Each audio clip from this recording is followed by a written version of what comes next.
Hello my dear students, welcome to my class where every learning is enjoyable. और आज की class में जो है वो हम पढ़ेंगे कुछ ग्राफ्स के बारे में। ठीक है ना, जैसे कि हमने जो है वो अभी तक जितनी भी चीज़ें पढ़ी है, जैसे कि मैं बात करूँ distance, displacement, velocity, acceleration, speed, इन सब के बारे में हमने जो है वो थ्योरेटिकल जरूर पढ़ा है। ठीक है ना, बट अब हम बात करेंगे यहाँ पे जो है वो ग्राफिकल मेथड क्या हो सकता है कुछ, है ना। तो कुछ क्वेश्चन जो है ना कभी कभी ग्राफिकल मेथड से भी आते हैं, यानी कि आपको ग्राफ दे रखा होता है और फिर आपसे पूछता है कि बताइए कि जो है वो क्या डिस्प्लेसमेंट होगा, क्या डिस्टेंस होगा, है ना, क्या वेलोसिटी होगी, क्या एक्सेलरेशन होगा। तो उसकी बात करेंगे हम, ये बात समझ। तो बेसिकली आज जो है हम दो ग्राफ पढ़ने वाले हैं। एक तो पढ़ने वाले हम कौन सा, एक तो पढ़ने वाले हम पोजीशन और टाइम ग्राफ, अरे बात समझ, पोजीशन टाइम ग्राफ। और दूसरा पढ़ने वाले हम वेलोसिटी टाइम ग्राफ। क्लियर है यहाँ तक? चलिए, तो और फिर इसके बाद में हम जो है वो इनसे रिलेटेड कुछ एग्जांपल भी लेंगे। ठीक है, सबसे पहले तो आप पढ़ेंगे पोजीशन टाइम ग्राफ, फिर उसके बाद में हम उसके एग्जांपल करेंगे, और फिर उसके बाद में हम पढ़ेंगे वेलोसिटी टाइम ग्राफ, और फिर उसके भी जो है हम कुछ एग्जांपल करेंगे। आ रही बात समझ में? और एक दो एग्जांपल जो है मैं आपको होमवर्क में भी दे दूँगा। क्लियर? तो चलिए अपनी आज की क्लास स्टार्ट करते हैं। फटाफट बिना किसी देरी के फटाफट अपनी कॉपी और पेन निकाल लीजिए। ठीक है, बड़े ध्यान से समझना, बहुत ही ईजी है। ठीक है ना, और एग्जाम में अगर ग्राफ से क्वेश्चन आता है ना तो बहुत ईजी हो जाता है। ठीक है ना, बहुत ईजी हो जाता है वहाँ से निकालना। ठीक है ना, कुछ भी पूछ ले आपको, चाहे डिस्टेंस पूछ ले, चाहे डिस्प्लेसमेंट पूछ ले, वेलोसिटी पूछ ले, एक्सेलरेशन पूछ ले, बहुत ईजी होता है। क्लियर? चलिए तो स्टार्ट करते हैं हम अपनी आज की क्लास फटाफट। फर्स्ट टॉपिक आज का हमारा जो है पोजीशन टाइम ग्राफ।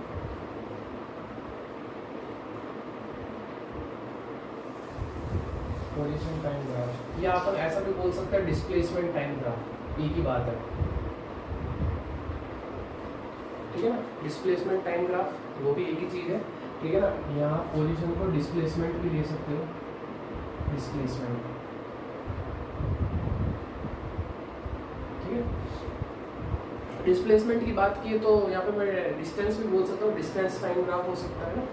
तो वो डिपेंड करता है कि आपने अगर डिस्प्लेसमेंट लिया है तो हम वेलोसिटी की बात करेंगे, अगर आपने डिस्टेंस ली है तो हम स्पीड की बात करेंगे। तो एक ही चीज़ है। ठीक है, तो पोजीशन का मतलब होता है डिस्प्लेसमेंट या डिस्टेंस। ठीक है ना, क्योंकि पोजीशन चेंज होती है, जब पोजीशन चेंज होती है तो हम वहाँ पर डिस्टेंस की बात करते हैं या जो डिस्प्लेसमेंट की भी बात करते हैं। चलिए, तो मान लीजिए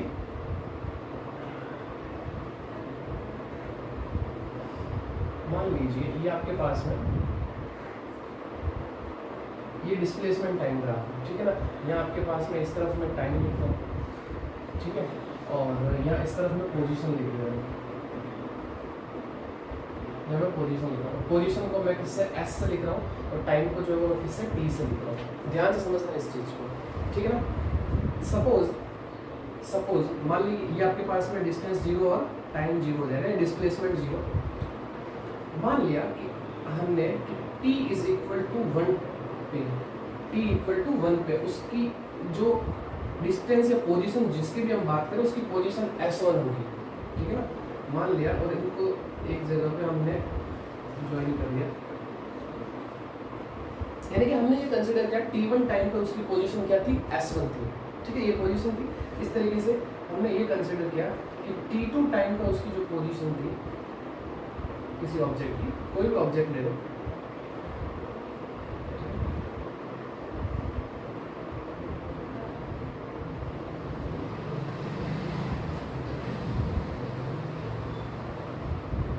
ये S2।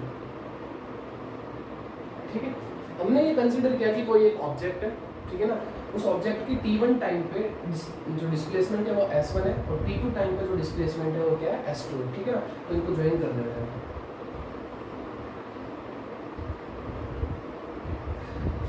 क्लियर?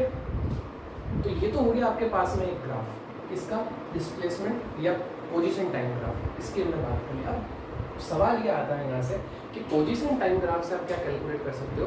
तो पोजीशन टाइम ग्राफ से आप जो है वो वेलोसिटी को कैलकुलेट कर सकते हो। हमारी बात समझ में? तो आप बोलोगे सर हम एक्सेलरेशन किससे कैलकुलेट कर सकते हैं। तो एक्सेलरेशन कैलकुलेट करने के लिए आपको जो है वो वेलोसिटी टाइम ग्राफ की जो है वो जरूरत पड़ती है। तो जब हम वेलोसिटी टाइम ग्राफ पढ़ेंगे तो वहाँ जो है वो हम कौन सा हम वहाँ पे जो है एक्सेलरेशन की बात करेंगे। तो अगर मैं आपसे पूछूं कि पोजीशन जो टाइम ग्राफ है वो आपको क्या देता है, पोजीशन टाइम ग्राफ आपको क्या देता है, तो पोजीशन टाइम ग्राफ अगर आपसे के बाद कोई भी पूछ ले तो पोजीशन टाइम ग्राफ से आप जो है वो वेलोसिटी कैलकुलेट कर सकते हो। क्या कैलकुलेट कर सकते हो? वेलोसिटी कैलकुलेट कर सकते हो, ठीक है ना। अच्छा, अब बात करते हैं कि वेलोसिटी आएगी कैसे, वेलोसिटी आएगी कैसे। तो मुझे ये बताओ ये क्या है?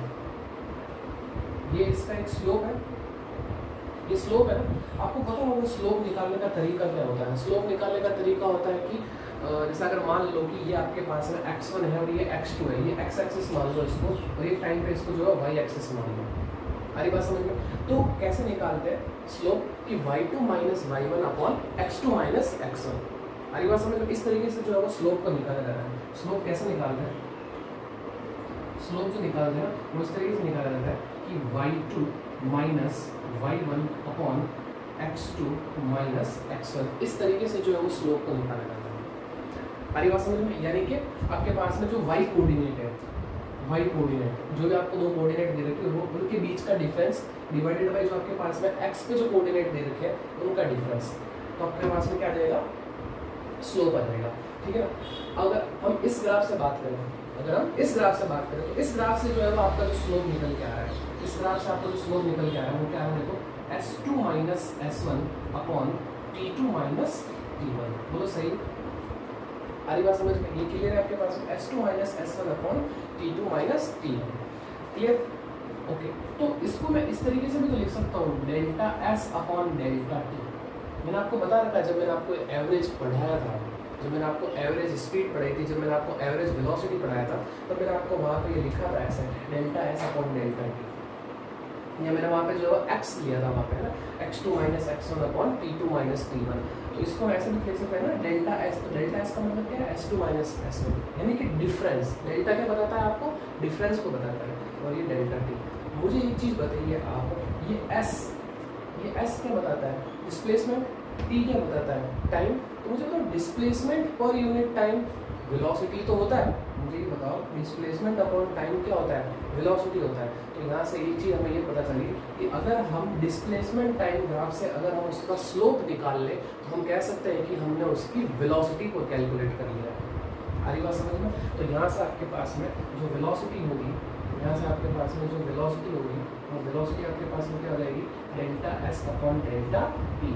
अच्छा, स्लोप जो निकाला जाता है ना, स्लोप के लिए जो ट्रिग्नोमेट्रिक फंक्शन होता है वो कौन सा होता है? tan थीटा होता है। अब आप बोलोगे सर ये tan थीटा कैसे आया? tan थीटा देखो ऐसा है, अगर आप जो है वो इस ट्रायंगल को ले लो, इस ट्रायंगल को ले लो चाहे इस ट्रायंगल को ले लो, अरे बात समझ में? लेकिन हमने यहाँ थीटा लिया तो थीटा के सामने वाली साइड कौन सी होती है? थीटा के सामने वाली साइड कौन सी होती है? परपेंडिकुलर। तो ये परपेंडिकुलर ही तो है आपके पास में s2 माइनस s1, ये परपेंडिकुलर ही तो है। अच्छा, ये परपेंडिकुलर है और फिर ये 90 डिग्री है, 90 डिग्री के सामने वाले हाइपोटेनस होती है, पीछे बची बेस, तो ये बेस है। तो परपेंडिकुलर अपॉन बेस ये किसके अंदर आता है? ये tan थीटा में तो आता है। आई होप आप चीज़ें समझ पा रहे होंगे। अगर नहीं समझ पा रहे तो आप इसको एक बार वीडियो को वापस से बैक करके देखिए। मैंने जो भी चीज़ें बोली वो सारी आपको समझ में आएगी। सारी बात समझ में? मैंने क्या किया सबसे पहले इस ग्राफ के अंदर मैंने t1 टाइम पे पोजीशन मान ली कितनी? s1 है। t2 टाइम पे पोजीशन मान ली s2 है, ठीक है। और फिर इसको जो है मैंने आगे ज्वाइन कर लिया तो एक स्ट्रेट लाइन बन गया ये ग्राफ, ठीक है। स्ट्रेट लाइन बन गया, इसका मतलब यहाँ इसका कुछ ना कुछ स्लोप है। ये स्लोप निकालने का तरीका जो होता है ना वो होता है वाई कोऑर्डिनेट जो है आपके पास में उनका डिफरेंस डिवाइडेड है आपके पास में एक्स कोऑर्डिनेट का डिफरेंस। ये यहाँ पे जो भी आपने दिया तो y2 माइनस y1 और x2 माइनस x1, ठीक है। सो y2 माइनस y1 तो यहाँ हमारे पास में ये हो गया आपके पास में y2, ये हो गया आपके पास में y1, ये x2 और ये x1। तो इस तरीके से ले लीजिए, x एक्सिस मान लो, इसको y एक्सिस में मान लो, ये हो जाएगा। और इसको हम कैसे लिख सकते हैं? डिफरेंस को डेल्टा से शो करते हैं तो delta s by delta t। मुझे बताओ ये क्या? Displacement upon time. Displacement upon time velocity को जो शो करता है। जब मैंने वेलोसिटी की डेफिनेशन पढ़ाई थी तो आप ध्यान से देखिए उसको जाके वहाँ पे मैंने जो है वो आपको बताया था कि वेलोसिटी क्या होता है? Displacement upon time, clear. और अभी tan थीटा के इक्वल कैसे लिखा? बिकॉज देखो ये थीटा के सामने वाली साइड परपेंडिकुलर होती है, तो जो ये डिस्टेंस होगी अगर मैं इसको यहाँ से भी ज्वाइन कर लूँ थोड़ा सा आगे, तो जो ये डिस्टेंस होगी वो यही डिस्टेंस होगी, ये भी। अरे बात समझ में? तो ये इसका मतलब क्या? परपेंडिकुलर, ये क्या है इसका? बेस। तो perpendicular upon base tan theta में तो लगता है। अरे बात समझ में? चलिए ये नोट कर लिया हो तो फिर हम अब इससे रिलेटेड एक एग्जांपल करते हैं। इससे रिलेटेड एक एग्जांपल करते हैं। देखिए एग्जांपल क्या है, बहुत ही अच्छा एग्जांपल है। एग्जांपल मैं लेता हूँ यहाँ पे, कुछ इस तरीके से एग्जांपल दे रखा है आपको। बोला है कि फाइंड वेलोसिटी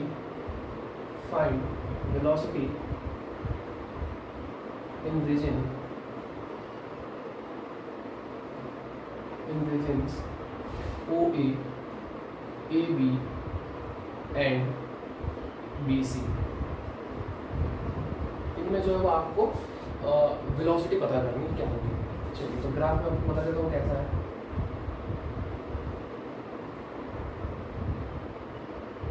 ये आपके पास में इस तरफ S हो गया, इस तरफ आपके पास में T हो गया।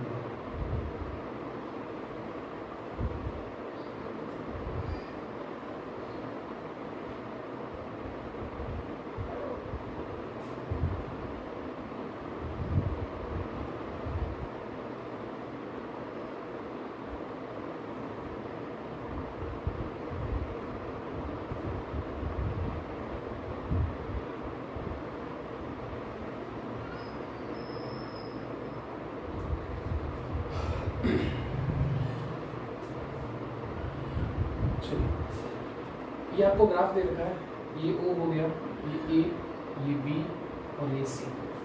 ये आपको ग्राफ दे रखा है और इसी टाइप के क्वेश्चन एग्जाम में पूछ जाता है। आपको ग्राफ दे देगा, बोलेगा कि इन जो है वो रीजन का आप जो है वो वेलोसिटी बताइए या एक्सेलरेशन पूछ सकता है। तो जब आपके पास में पोजीशन टाइम ग्राफ आता है तो वहाँ से आपसे जो है वो वेलोसिटी ही पूछता है।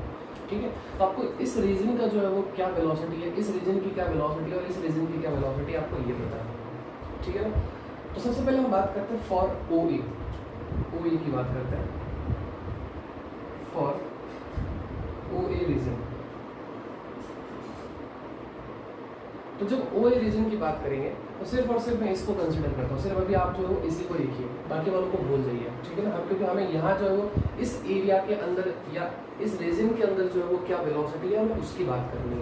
क्लियर है यहाँ तक? चलिए ओके, तो हम बात करते हैं। अच्छा, इसकी वेलोसिटी मैंने मान ली क्या है, V1 है। इसकी वेलोसिटी V1, इसकी V2 मान लो, इसकी V3 मान लो। क्लियर? या आप ऐसा भी बोल सकते हो कि वेलोसिटी इसकी क्या हो जाएगी, VOA। क्लियर? अब देखो वेलोसिटी का फॉर्मूला क्या होता है, S2 - S1 / T2 - T1। ये तो फॉर्मूला होता है।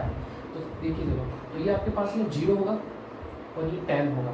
तो इसका मतलब ये आपके पास में S है, मतलब इस तरफ आपके पास में S है और इस तरफ आपके पास में टाइम है ना। या बोल सकते हैं T है। तो ये आपके पास में इस रीजन के लिए ये S2 हो जाएगा और ये S1 हो जाएगा, और इस तरीके से ये T2 हो जाएगा और ये T1 हो जाएगा। तो देखो कैसे निकालेंगे, तो हो जाएगा आपके पास में 10 - 0 / 5 - 0। हमारी बात समझ में? ये आपके पास में यहाँ अगर ये है आपके पास में O दे रखा है, ये O दे रखा है, तो हम ये मान सकते हैं कि यहाँ पे ये 0 होगा। ये 0 ही तो होगा, 0 से स्टार्ट हो रहा है ग्राफ। तो क्या हो जाएगा, देखो S2 - S1 / T2 - T1। हमारी बात समझ में?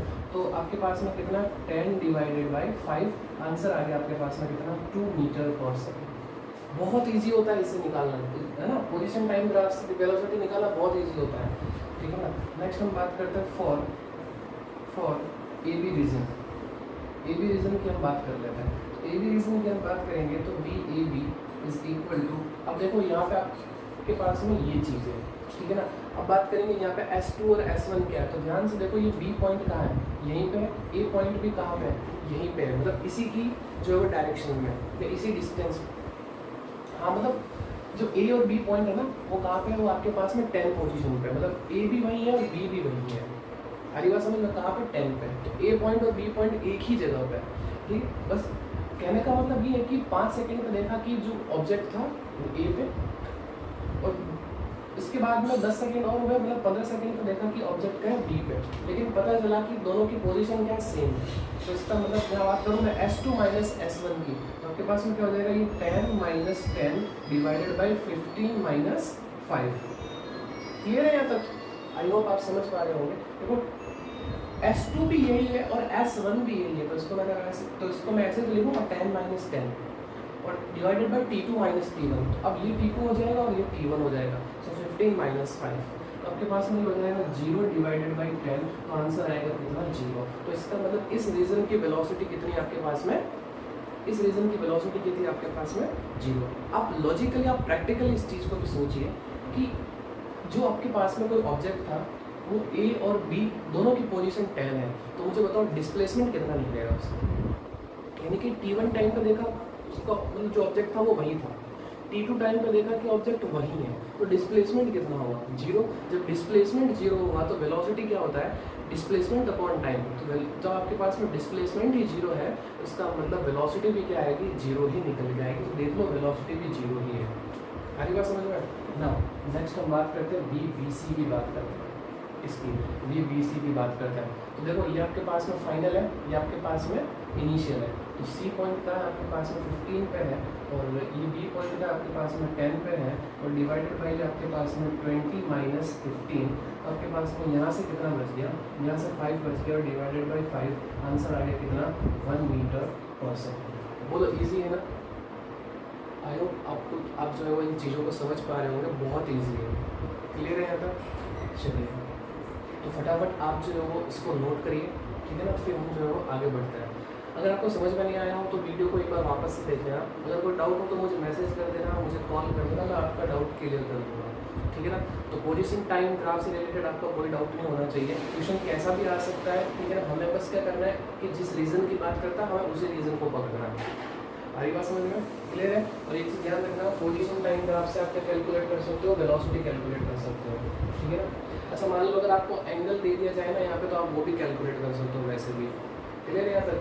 चलिए आई होप आप समझ पा रहे होंगे। So pause the video and note down.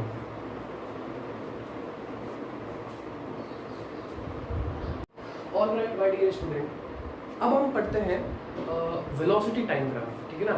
Position time graph हमने पढ़ लिया और उससे जो है वो हमने एग्जांपल भी कर लिया कि कैसे जो है वो हम आपको अगर जो है वो पोजीशन टाइम ग्राफ दे रखा होता है तो उससे हम जो है वो कैसे वेलोसिटी कैलकुलेट करते हैं। अब हम बात करते हैं वेलोसिटी टाइम ग्राफ की। Velocity time graph, velocity time graph. चलिए तो देखो वेलोसिटी टाइम ग्राफ के लिए मैं आपको समझाता हूँ। जैसे कि मान लीजिए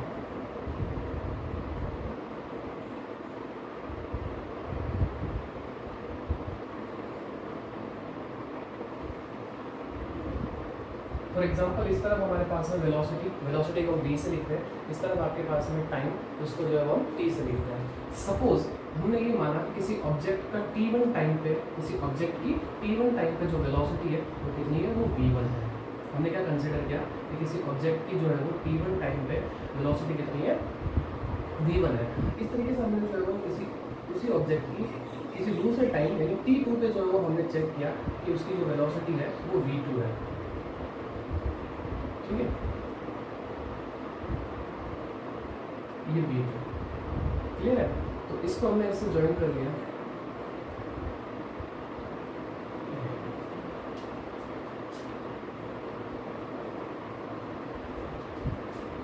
और ये आपके पास में ओरिजिन पॉइंट हो गया जी। हमने क्या कंसीडर किया कि t1 टाइम पे किसी ऑब्जेक्ट की वेलोसिटी v1 और t2 टाइम पे किसी ऑब्जेक्ट की उसी ऑब्जेक्ट की वेलोसिटी कितनी, v2 है। अब हम क्या कैलकुलेट करना है, मतलब अब हमें क्या कैलकुलेट करना है कि आपको एक चीज़ मैं आप ये भी बता दूं कि वेलोसिटी टाइम ग्राफ से हम क्या क्या कैलकुलेट कर सकते हैं। तो वेलोसिटी टाइम ग्राफ से हम एक्सेलरेशन कैलकुलेट कर सकते हैं और डिस्प्लेसमेंट कैलकुलेट कर सकते हैं। हरी बात समझ में। जबकि हम पोजीशन टाइम ग्राफ से हम क्या कैलकुलेट कर सकते हैं, सिर्फ और सिर्फ वेलोसिटी कैलकुलेट कर सकते हैं। तो ध्यान से देखो यहाँ पे कि जो आपके पास में वेलोसिटी टाइम ग्राफ है, जो आपके पास में वेलोसिटी टाइम ग्राफ है, तो वेलोसिटी टाइम ग्राफ से आप क्या क्या चीज़ें निकाल सकते हो। एक तो एक्सेलरेशन निकाल सकते हो, एक्सेलरेशन, और दूसरा जो है हम डिस्प्लेसमेंट भी कैलकुलेट कर सकते हैं। ये ध्यान रखिए। तो वेलोसिटी टाइम ग्राफ से हम दो चीज़ें कैलकुलेट कर सकते हैं, एक तो एक्सेलरेशन और एक हम कैलकुलेट कर सकते हैं क्या, डिस्प्लेसमेंट। चलिए तो सबसे पहले हम बात करते हैं एक्सेलरेशन की। तो एक्सेलरेशन के लिए ध्यान से देखिए, जैसा हमने वेलोसिटी कैलकुलेट किया था ना, सेम वही चीज़ जो है वो यहाँ पे एक्सेलरेशन के लिए। मान लीजिए ये एंगल आपके पास में कितना है, थीटा है।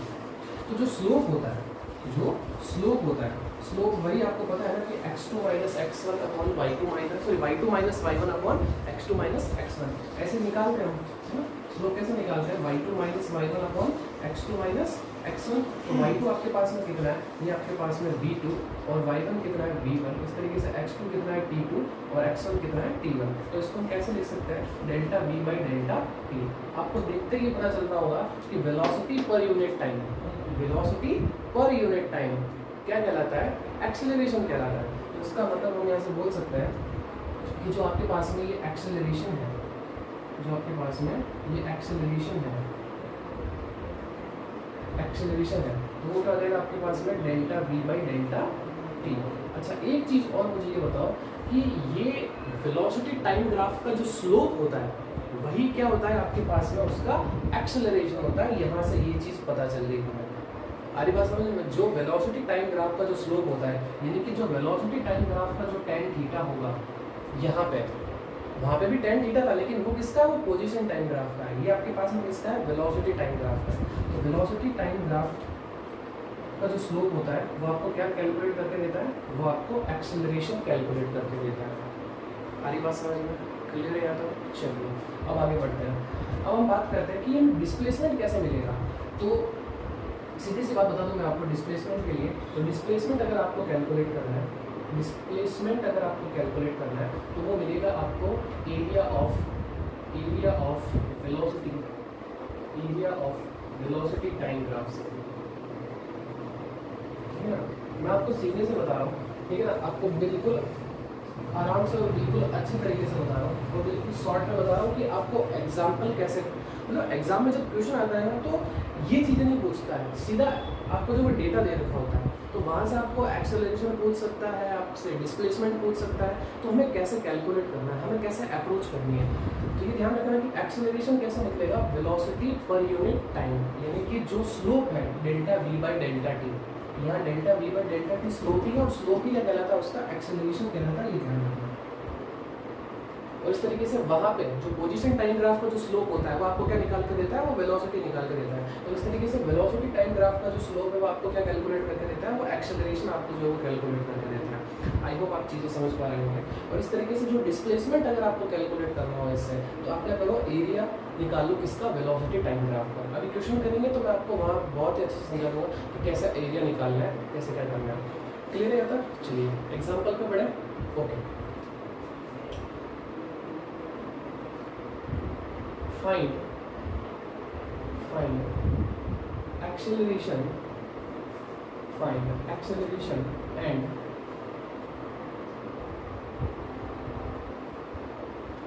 displacement, find acceleration and displacement in each region,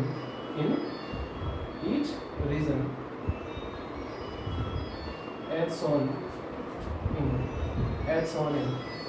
velocity time graph, as shown in velocity time graph।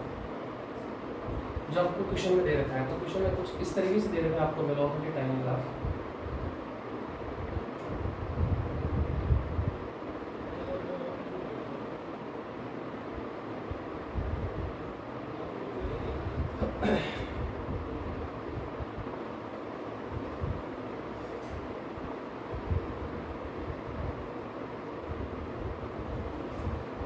Question दे रखा है आपको इस तरीके से, ये आपको दे रखा है, यहाँ पे O दे रखा है, ये E दे रखा है, ये B दे रखा है, ये आपको 10 दे रखा है और ये 5 दे रखा है और ये 15 दे रखा है।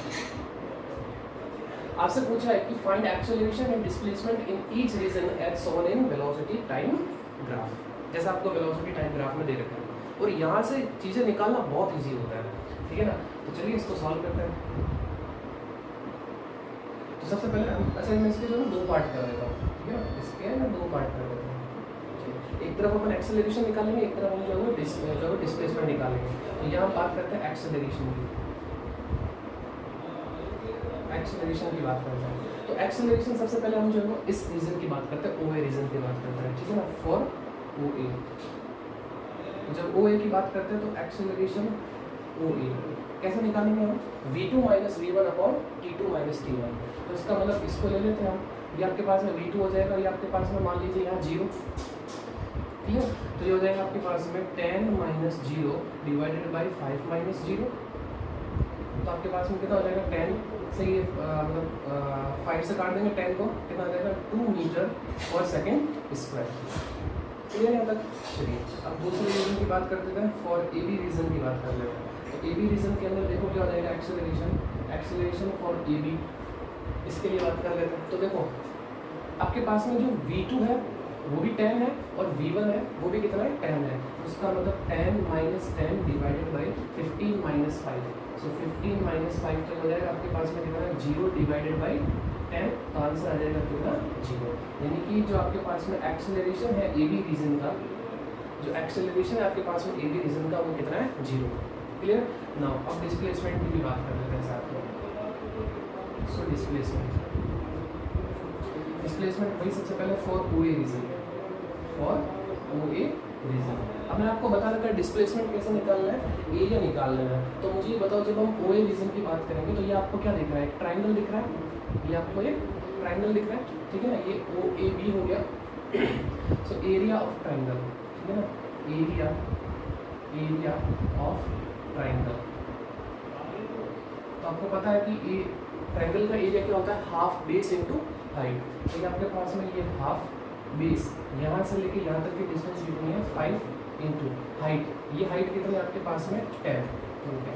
सो 2 से ये 10 कट जाएगा 5 टाइम्स, 5 को 5 से मल्टीप्लाई करेंगे तो आ जाएगा 25 मीटर। आ रही बात समझ में? तो इस तरीके से हम जो डिस्प्लेसमेंट निकाल सकते हैं। यहाँ आप मीटर स्क्वायर मत कर देना। अरे बात में सब बोलोगे सर आप तो एरिया निकाल रहे हो, अरे एरिया निकाल रहे हैं हम डिस्प्लेसमेंट कैलकुलेट करने के लिए।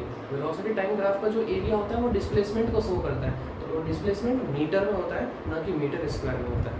क्लियर है? चलिए नेक्स्ट हम बात करते हैं फॉर ए बी रीजन की।